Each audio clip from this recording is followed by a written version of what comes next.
Alright, I'm here to talk about the workability and disadvantages of adopting the proposed policy that the advocates are claiming is we're to adopt.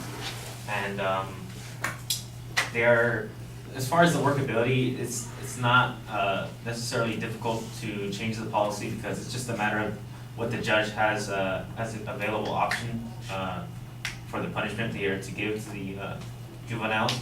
So it's really not an issue of compliance or circumvention in that case, but there are very significant disadvantages and costs to adopting that policy.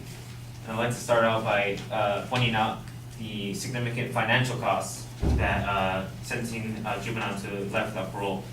A quote from Rovner Josh from the Sentencing Project says that housing juveniles for a life sentence requires decades of public expenditures. Nationally, it costs $34,000 per year to house an average prisoner. This cost roughly doubles when that prisoner is over 50. Therefore, a 50-year sentence for a 16-year-old will cost approximately $2.25 billion. So you can imagine that when California houses or sentences these juveniles to life without parole, that the money stacks up over time as they are there for life.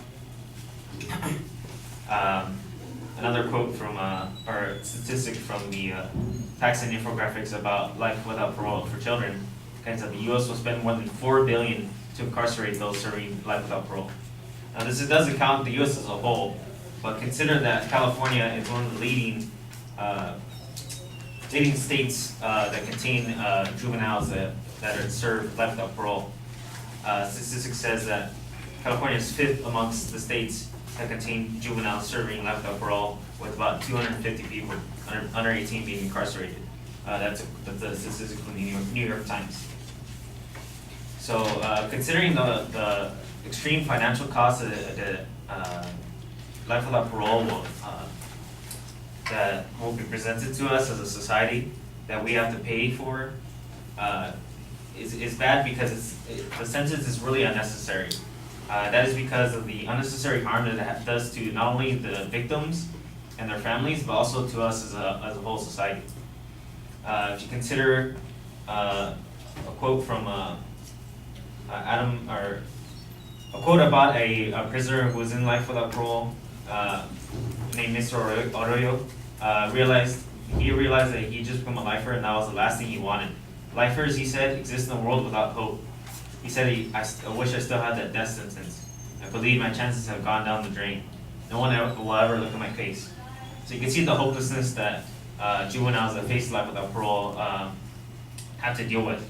And I think that violates really one of our core American values of freedom and putting juveniles into jail and without giving them the chance to be heard for parole anytime in the future really violates that value.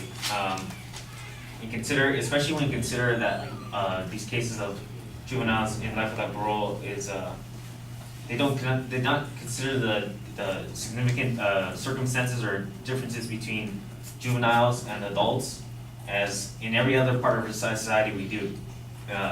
In a quote from Randy Hertz in a Life Without Parole is Wrong for Juveniles article. State and federal laws recognize that kids are especially vulnerable at punishing adults who victimize them, expose them to illegal activities, force them to work in dangerous or exploitative conditions, or fail to make sure that they wear helmets or seatbelts. So even in everyday life, we can see that there's differences for those that are juveniles and that are adults.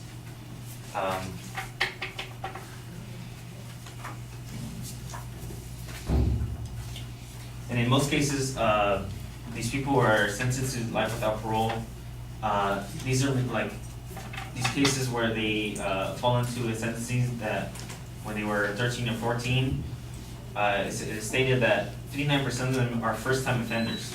They have no other strikes on their criminal record. So that mistake or problem that they went into at that time really eliminates.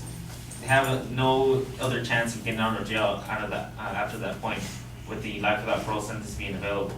And that's really unnecessary punishment, cruel and unusual punishment, as the Supreme Court has ruled in their most recent Miller versus Alabama in 2012. As far as other harm to us as a society as a whole, consider that if the juveniles were to be heard or heard for parole later on in life, uh, imagine the scenario that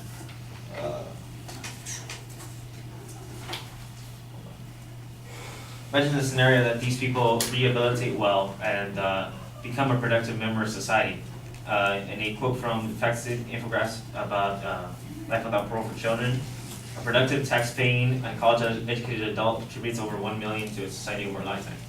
Now, it's reasonable to state that not all of these people who are released from parole will become college-educated or upstanding citizens, but what's important here is not the guarantee of parole, but rather the possibility of parole, that they have the chance to be heard out after their sentence of being that they were given when they were juveniles.